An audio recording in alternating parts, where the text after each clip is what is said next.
bien, bueno, buenos días a todos, buenos días a todos.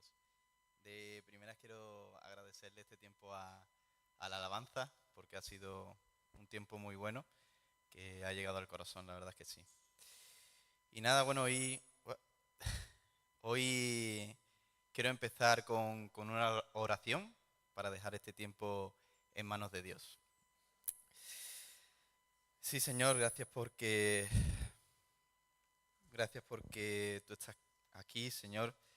Gracias porque podemos sentirte en todo momento, Señor. Gracias porque tú nos guías en cada paso y bueno, Señor, queremos aprender de ti. Queremos que tu espíritu se mueva en libertad, Señor.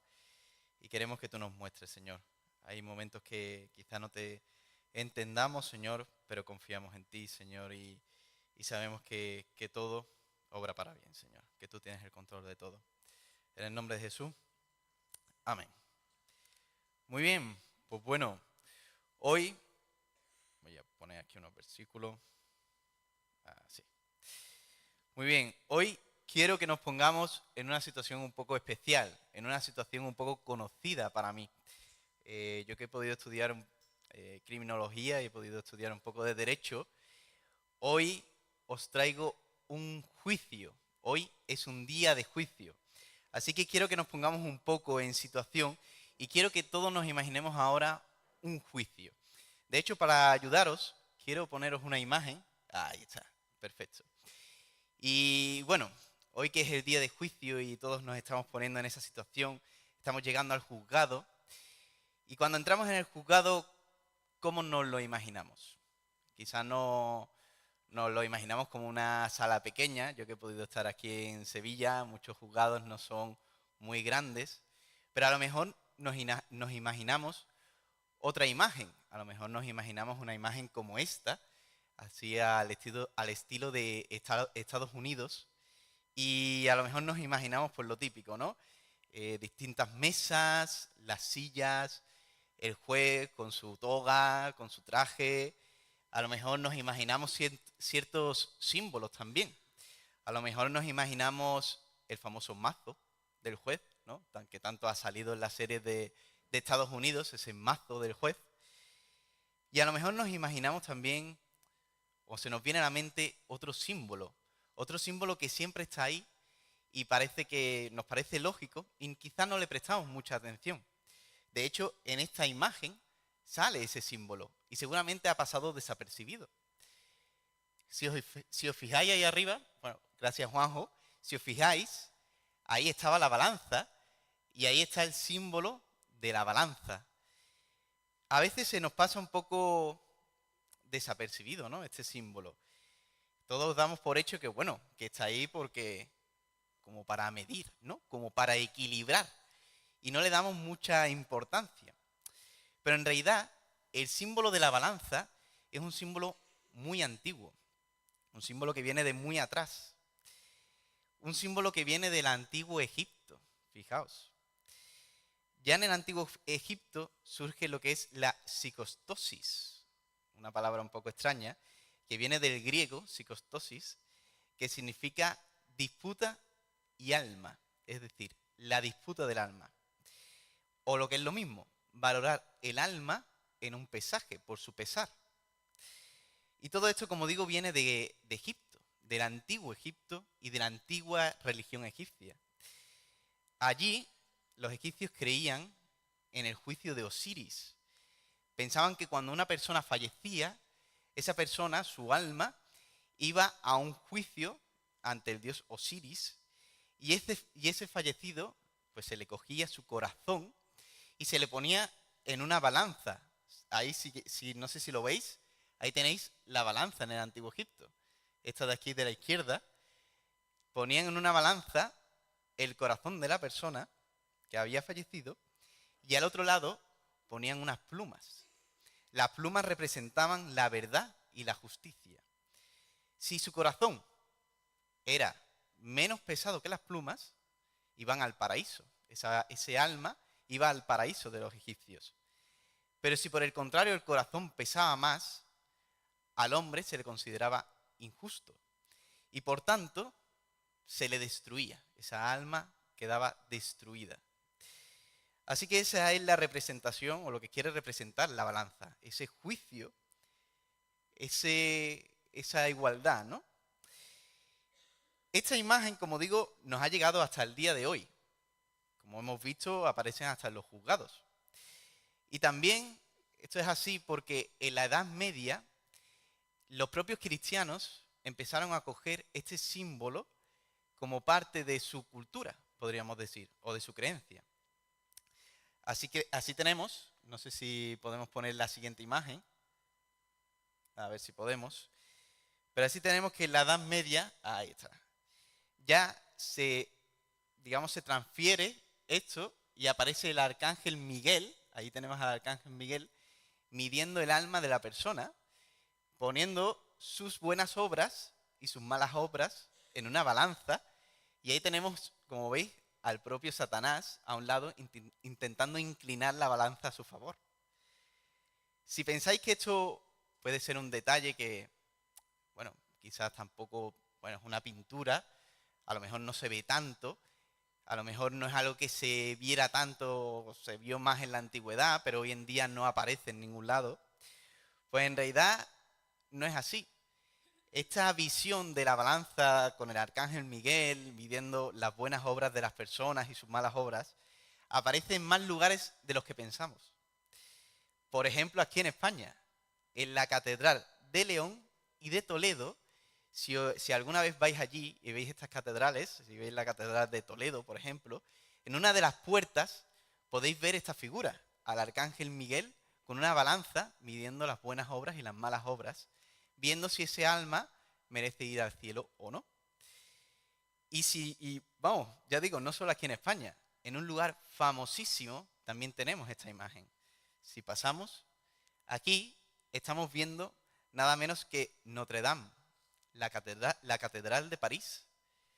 Quizás alguno ha podido estar y ha podido ver la catedral, que es maravillosa, la verdad es espectacular, y quizás haya pasado un poco desapercibida esa imagen, ¿no? Ha pasado un poco desapercibido, que ahí, si os fijáis, debajo de Cristo, aparece el arcángel con una balanza y con Satanás al lado intentando inclinar esa balanza, midiendo si la persona que ha fallecido, su alma, es buena o es mala, es decir, si sus obras han sido buenas o han sido malas y si merece ir al cielo o no.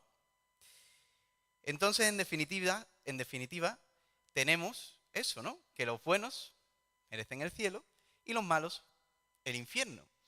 Esa balanza se ha interiorizado en nuestra cultura y nosotros ahora no dejamos de pensar en ello, ¿no? Y puede que esté en nuestro subconsciente, que de alguna forma todos pensemos que, bueno, los buenos van al cielo, quizás nosotros no pensamos esto, pero sí quizás pensamos que los buenos pueden recibir el bien, ¿no?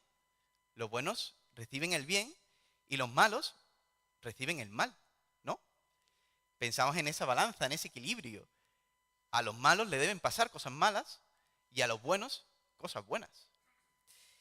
Y podríamos pensar que esto es algo bíblico, ¿no? Podríamos pensar que es algo que se refleja en la Biblia. Y así es, en muchos lugares se refleja en la Biblia. Y de hecho ahora vamos a leer unos pasajes en la Biblia, unas opiniones de unas personas que piensan igual, que los malos reciben cosas malas y los buenos cosas buenas. Hoy vamos a leer sobre Job y sobre sus amigos y el pensamiento de sus amigos. Antes de pasar a los textos, quiero poneros un poco en contexto o resumiros un poco la historia de Job, ¿no? Esta persona tan famosa. Y quiero que la hagamos precisamente leyendo ese primer capítulo.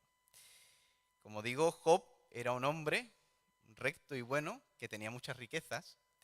Y ante Dios, y vamos a leer una escena entre Satanás y Dios. Una discusión que tienen ambos. Vamos a leer Job 1, del 8 al 12. Y vamos a leer qué le sucede a Job.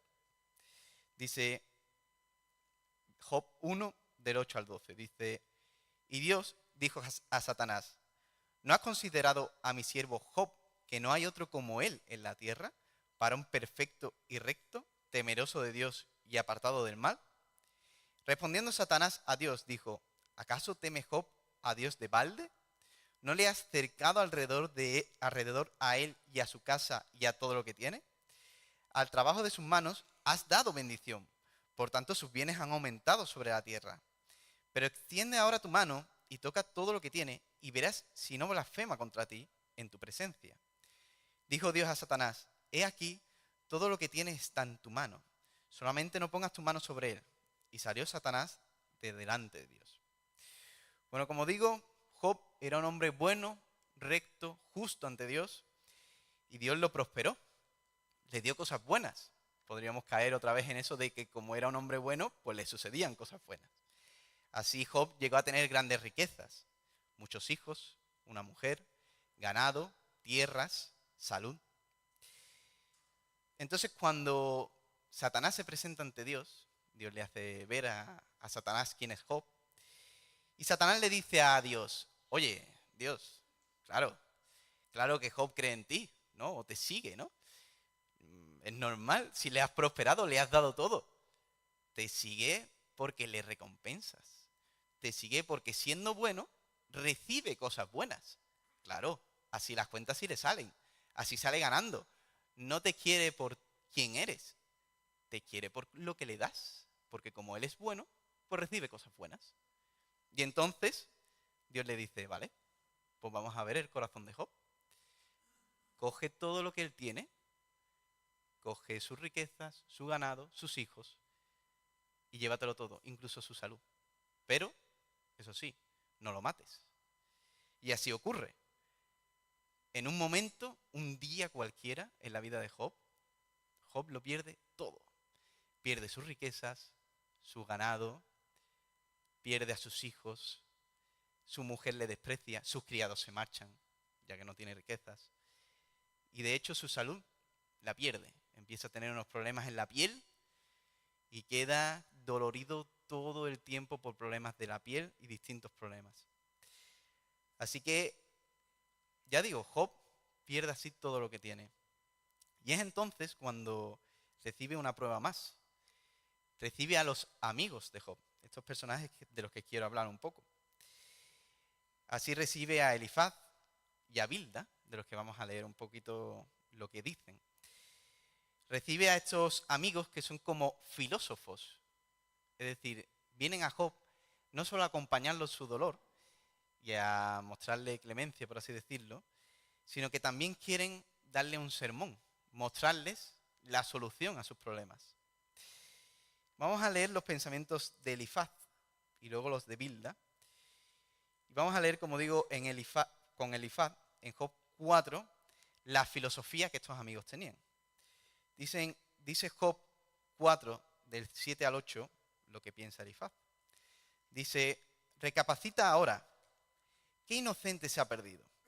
¿Y en dónde han sido destruidos los rectos? Como yo he visto, los que harán iniquidad y siembran injuria, la siegan.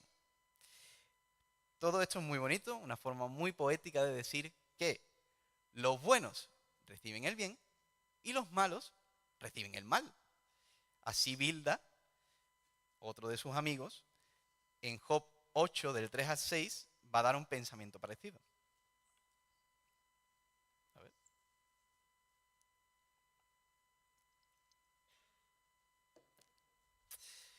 Dice Bilda, en 8 del 3 al 6, dice: ¿acaso torcerá Dios el derecho o pervertirá el Todopoderoso la justicia? Si tus hijos pecaron contra él, él los echó en el lugar de su pecado. Si tú de mañana buscares a Dios y rogares al Todopoderoso, si fueres limpio y recto, ciertamente luego se despertará por ti y hará prosperar la morada de tu justicia. Es decir, en definitiva, estos amigos lo que piensan es: si tú haces el bien, vas a recibir el bien. Si haces el mal, vas a recibir el mal. Por tanto, Job, si a ti te han venido estas desgracias, es porque tú has hecho algo terrible y no nos lo has dicho. Tú eres malo, no eres recto ante Dios y por tanto te pasan cosas malas. Eso es lo que quieren decir estos amigos. Y de hecho se pasan todo el libro de Job repitiendo esta idea una y otra vez. Los malos reciben el mal y los buenos reciben el bien. Tú, Job, que has recibido mal, es porque eres malo. ¿vale? Pero tenemos y sabemos que Job no era así, no era malo, era recto ante Dios. Y Job, de hecho, se defiende a lo largo del libro. Y quiero que leamos un pequeño versículo que representa que él se considera inocente. Dice Job 6:24, Job 6:24 dice, enseñadme y yo callaré, hacedme entender en qué he errado. Porque Job se ve a sí mismo recto ante Dios. Y de hecho, Dios mismo, como hemos leído, lo consideraba recto. Y sin embargo, le había venido todo este mal. Y además, Job, como digo, no se queda callado ante lo que le están diciendo sus amigos, ante estas injusticias que está recibiendo. Job, de hecho, les dice una verdad muy incómoda a sus amigos. Dice Job 21, del 5 al 9. Dice, miradme y espantaos, poned la mano sobre la boca. Aun yo mismo, cuando me acuerdo, me asombro, y el temblor estremece mi carne. ¿Por qué viven los impíos y se envejecen, y aún crecen en riquezas? Su descendencia se robustece a su vista, y sus renuevos están delante de sus ojos. Sus casas están a salvo de temor, ni bien azote de Dios sobre ellos. Job aquí lo que está diciendo de una forma muy poética es, mirad, mirad el mundo y ved, los malos prosperan. ¿Y no lo vemos hoy? ¿No vemos hoy cada día cómo los malos, los que hacen el mal a los demás, los que solo piensan en sí mismos, prosperan? Y dice Job, mirad y espantaos. Y hasta él mismo dice, me asombro de esto, porque Job también consideraba que los buenos recibían el bien y los malos el mal. Pero ante todo lo que está viviendo se da cuenta de una verdad, que hay malos, injustos en la vida, que reciben una vida de riqueza, de prosperidad, ven sus hijos crecer, una casa que vale muchísimos millones, y eso le hace temblar. Job ve cómo hay buenos que solo reciben mal, como él, que no había hecho nada malo y solo recibían enfermedad, pobreza, dificultades. Como digo, es una verdad muy incómoda que Job aprendió. Job, por último, no es una de las últimas cosas que hace, pero sí una de las cosas que quiero destacar de Job es que hace una pregunta que quizás todos nosotros nos hemos hecho alguna vez. En Job 24:1, Job hace esa pregunta que todos nos hacemos. Dice Job 24:1. Dice, puesto que no son ocultos los tiempos al Todopoderoso, ¿por qué los que le conocen no ven sus días? Otra vez una forma muy, muy poética de decir, si Dios lo sabe todo, ¿por qué yo no? Si yo le sigo. ¿Por qué si Dios sabe todas las cosas y todo lo que se supone que obra para bien me va a ayudar? ¿Por qué me hace pasar estas dificultades y no me dice, oye, todo esto tiene un motivo?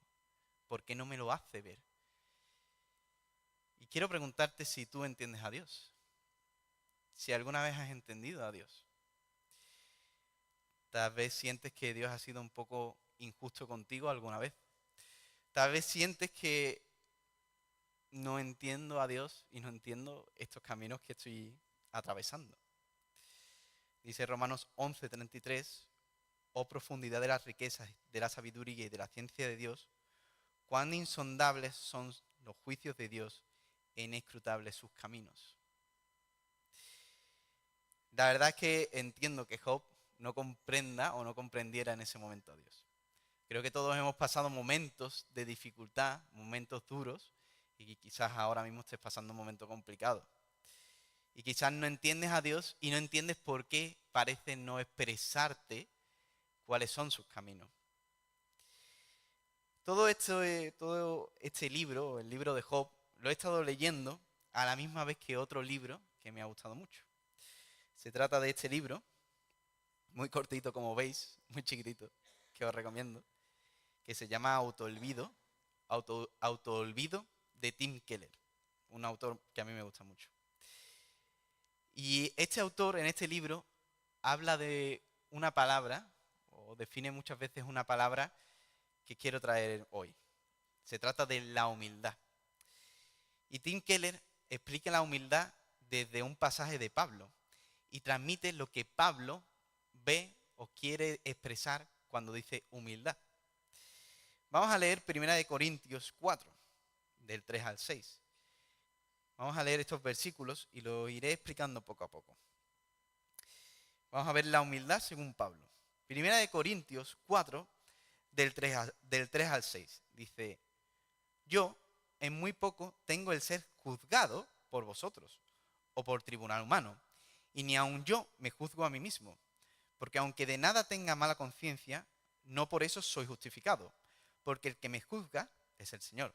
Así que no juzguéis nada antes de tiempo, hasta que venga el Señor, el cual aclarará también lo oculto de las tinieblas y manifestará las intenciones de los corazones. Y entonces cada uno recibirá su alabanza de Dios. Por esto, hermanos, lo he presentado como ejemplo en mí y en Apolos, por amor de vosotros, para que en nosotros aprendáis a no pensar más de lo que está escrito, no sea que por causa de uno os envanezcáis unos contra otros. Vale, quiero centrarme, o bueno, explicando un poco este pasaje. Pablo aquí, a Pablo se le está discutiendo quién es, ¿no? O lo que está diciendo, y Pablo aquí intenta hacer ver que no le importa el juicio de los demás, ni su propia opinión. ¿De acuerdo? Y eso lo explicaremos más adelante. Pero también se centra en que no deberíamos darle más vueltas a las cosas que nos están ocultas, sino confiar en Dios. Y sobre todo quiero, digamos, centrarme en una palabra muy concreta: envanezcáis. Aquí, envanezcáis, o jactarse, Pablo usa una palabra muy llamativa en griego, ¿vale? Se dice fisio, espero que se pronuncie así, es esa la palabra. Y Pablo aquí lo que dice es que nos hinchéis, eso es lo que significa esta palabra, hinchado o hincharse. Y es que Pablo lo que intenta hacer, o lo que intenta recordar, es una imagen. A ver si podemos poner la siguiente imagen, porque como digo, lo que intenta hacer ver es que dice, no os envanezcáis, no os hinchéis como, a ver si podemos poner la imagen, ahí está, no os hinchéis como un chichón, ¿vale? Si quieres poner la siguiente imagen también, creo que en los dibujitos se ven muy bien reflejados los chichones, ¿vale? Lo que nosotros conocemos como los chichones. Y esa es la imagen que intenta recordar Pablo con esta palabra, no os envanezcáis. Un chichón es algo que te sale cuando tú recibes un golpe, hay un malestar y entonces se te hincha. Por ejemplo, imaginemos que te dan un golpe en la cara y tu cara se hincha, ¿no? Le sale el chichón. Entonces está ahí como que algo va mal. De hecho, tú lo tocas y te duele. Algo no está bien en tu cuerpo. Y así es como Pablo intenta reflejar lo que es el ego del ser humano.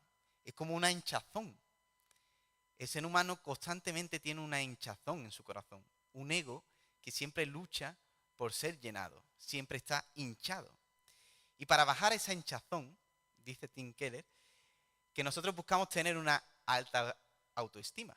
Es decir, buscamos que los demás nos vean muy bien, buscamos una buena presencia entre los demás, o intentamos tener una baja autoestima.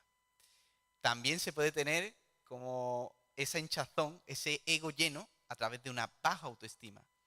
Yo no valgo, no sirvo para algo, Dios no puede hacer esto en mí, porque al final yo soy más fuerte que Dios. Por ejemplo, yo no puedo hablar ante los demás y no creo que Dios me haga capaz de ello, porque yo soy más fuerte que Dios. Es una forma de llenar mi ego. Y a lo largo del libro de Autoolvido, Tim Keller nos refleja o nos define esa humildad. Nos expresa la humildad verdadera. La humildad no se trata de tener una baja autoestima.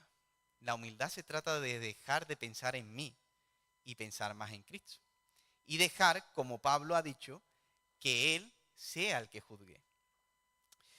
El problema de Job a lo largo de todo su libro es que al final Él es como un juez. Él está juzgando una situación, está juzgando su situación y está juzgando como su situación injusta. Es decir, está haciendo el juez egocéntrico, como nosotros podemos ser, jueces egocéntricos. Nuestro ego nos hace pensar que nosotros merecemos algo. Y cuando no tenemos ese algo, cuando viene lo malo, entonces es que algo está mal. Esta situación es juzgada como injusta por nosotros, somos como jueces. Y lo que estamos pasando es injusto. Somos jueces y verdugos de nuestra situación y de Dios. Porque si mi situación es injusta, es porque Dios es injusto. Y así nos volvemos en jueces egocéntricos. Y quizás Job está pensando que como su situación es injusta, Dios es injusto. Y se está poniendo como un juez. Si el mal prospera y yo no, Dios es injusto. Eso es lo que podemos pensar. Así que como decía, hoy estamos ante un juicio. Hoy nos hemos puesto todos en situación y hemos venido a realizar un juicio. Hoy juzgamos a Dios. Y como todo juicio, vamos a dejar que la persona juzgada o que el ser juzgado pueda presentar su defensa. Así que vamos a leer la defensa de Dios ante Job. Job 38, del 3 al 5, y luego Job 40. Vamos a leer cómo Dios se defiende ante Job. Dice Job 38, del 3 al 5. Dice: ahora ciñe como varón tus lomos. Yo te preguntaré y tú me contestarás. ¿Dónde estabas tú cuando yo fundaba la tierra? Házmelo saber si tienes inteligencia, ya que eres tan inteligente para juzgarme. ¿Quién ordenó sus medidas, si lo sabes? ¿O quién extendió sobre ella cordel? Dice Job 40, del 7 al 8. Dice: cíñete ahora como varón tus lomos. Yo te preguntaré y tú me responderás. ¿Invalidarás tú también mi juicio? ¿Me condenarás a mí para justificarte tú? Así que esta es la defensa que Dios nos da. A veces podemos pensar que nuestras situaciones son injustas. Podemos ser como esos jueces egocéntricos. Pero Dios siempre nos va a poder hacer esta pregunta. Si tú eres tan listo para juzgar tu situación, ¿dónde estabas tú cuando yo creé la tierra? Cuando creé las estrellas y el universo. Ciertamente Dios es más poderoso que nosotros. Esa es una de las defensas que Dios nos da y la que le presenta a Job. Pero por desgracia Job no pudo ver la mayor defensa que Dios nos puede dar. Nosotros sí podemos ver la mayor prueba que Dios puede presentar ante este juicio que le estamos haciendo. Hay una prueba que hemos visto siempre y de hecho nada más entrar. La prueba de la cruz. Esa es la mayor prueba que nosotros podemos tener de que Dios no es injusto y que no se ha olvidado de nuestra situación injusta. Porque si pensamos que nosotros que podemos pasar una mala situación en cuanto a nuestra salud, que podemos pasar una mala situación con nuestra economía, con familiares, con amigos, ¿de verdad pensamos que estamos viviendo una situación peor que la que vivió Cristo allí en la cruz? Esa es la mayor prueba que Dios nos puede presentar, la cruz. Si Dios es injusto y por tanto podríamos entender que Dios se ha olvidado de nuestra injusticia, de la injusticia que estamos viviendo y por tanto no nos quiere, si Dios es injusto, ¿por qué existe la cruz? Esa es la pregunta que nos deberíamos hacer. Hoy, como decía, hemos venido a un juicio, a juzgar a Dios, y vaya por dónde, al final los juzgados vamos a ser nosotros. ¿Qué hemos hecho nosotros para merecernos el bien? ¿Qué hemos hecho nosotros? Quizá podríamos pensar que en algún momento hemos hecho el bien a alguien, hemos ayudado a un amigo, a un familiar. Quizás pensamos que nos merecemos cosas buenas por hacer cosas, que nos merecemos cosas buenas por hacer cosas buenas o por llevar un camino justo. Pero la realidad es que Dios nos lo dice muy claro.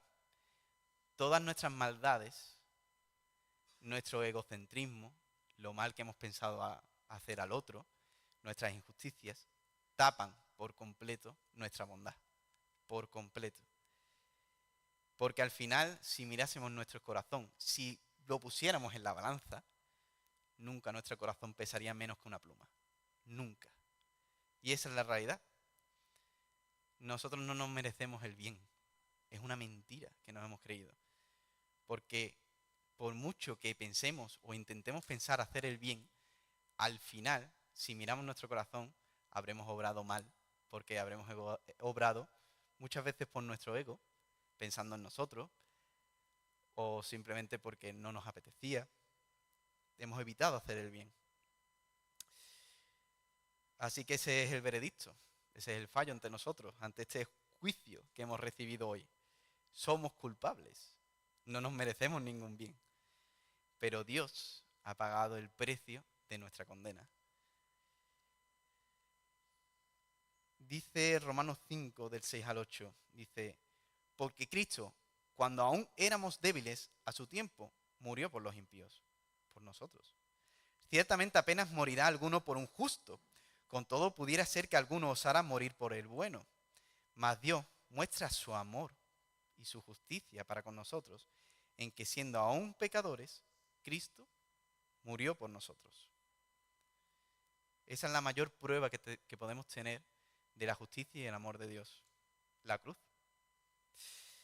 Así que, en conclusión, para este mensaje, quiero que cada vez que pienses que lo que estás viviendo es injusto, y cada vez que pienses que por tanto Dios es injusto, puesto que los malos prosperan y los buenos, como nosotros, no lo hacen, y por tanto ahí hay una injusticia y Dios no te quiere por ello, quiero que recuerdes este símbolo, el símbolo de la balanza que vemos ahí arriba, y recuerdes luego el símbolo de la cruz. El mayor o la mayor prueba del amor de Dios, que Cristo, aun siendo nosotros malos, Él murió por nosotros, pagando el precio que nosotros merecíamos en el juicio. Dice Romanos 8:28 que, y sabemos que a los que aman a Dios, todas las cosas les ayudan a bien. Esto es, a los que conforme a su propósito son llamados. Bueno, haciendo un poco de spoiler, como se dice, haciendo o desvelando el final del libro de Job, Job recupera todo lo que había perdido. De hecho, Dios le dobla lo que había perdido. Pero sobre todo Job tiene una frase muy bonita, que es que Dios, dice Job, que él había escuchado sobre Dios, pero ahora le podía ver. Ahora podía entender mejor quién es Dios en realidad y podía ver y pudo hablar con él. Como digo, tal vez no comprendas tu situación que puedas considerar injusta ahora mismo, pero puedo deciros por estos versículos que todos los que aman a Dios, todo lo que les pasa, obra para bien. Y aunque ahora no lo entendamos, Dios nos lo va a hacer ver, ya sea en esta vida o en la futura. Y si no es en esta vida, cuando podemos entender que el porqué de nuestra situación actual injusta, siempre os animo a recordar la cruz. Siempre. Porque aunque vivamos un momento injusto, una situación que sintamos que es injusto, recordemos que nosotros somos o éramos injustos y Cristo sufrió lo que no merecía por nosotros. Así que vamos a orar para darle las gracias a Dios por todo lo que nos pasa. Gracias, Señor, porque todas las cosas nos obran para bien, Señor. Hay muchas situaciones que no entendemos, Señor. Hay muchas situaciones que son complicadas, que nos hacen estar al límite muchas veces de nuestras fuerzas. Sentimos que estamos agotados y tenemos que seguir trabajando. Sentimos que tenemos muchos problemas y no los buscamos. Sentimos que resolvemos uno y surge otro y que esto es una rueda que no para. Y echamos la vista a otras personas y vemos que hay personas que no hacen el bien o no te buscan y son prosperados. Y sentimos, Señor, que es injusto. Y gracias, Señor, porque en esos momentos yo me puedo acordar o puedo recordar la cruz, Señor. Gracias porque puedo recordar que yo no soy ningún juez para juzgar mi situación. Porque yo, siendo injusto, te hice pagar a ti, Cristo, en la cruz mis errores. Gracias, Señor, porque, como digo, todas las cosas que pasan obran para mi bien, Señor. Y aunque no lo entienda ahora, sé que un día lo entenderé. Gracias, Señor, porque tengo tanto y no merezco nada, Señor. Y a veces ni siquiera me doy cuenta de lo que tengo. Y me voy a ti, me presento ante ti y como un juez te digo lo malo o el mal que estoy pasando y tú me escuchas, Señor. Gracias porque tenemos el ejemplo de Job, Señor. Porque él lo pasó mal y pudo presentarse ante ti y tú le escuchaste, Señor. Gracias por esto, Señor. Gracias por enseñarle a él quién tú eres. Y gracias por mostrarnos a nosotros y a mí, Señor, lo que tú hiciste en la cruz, Señor, que fue ni más ni menos que pagar por un pecador, que era yo, Señor. Gracias porque yo sé que tú eres justo, que tu justicia reinará, Señor, en un futuro. Y que podremos ver cómo tú reinas aquí en la tierra con justicia, Señor. Gracias. Gracias, Cristo, por todo. Gracias, Dios, por todas las cosas. En el nombre de Jesús.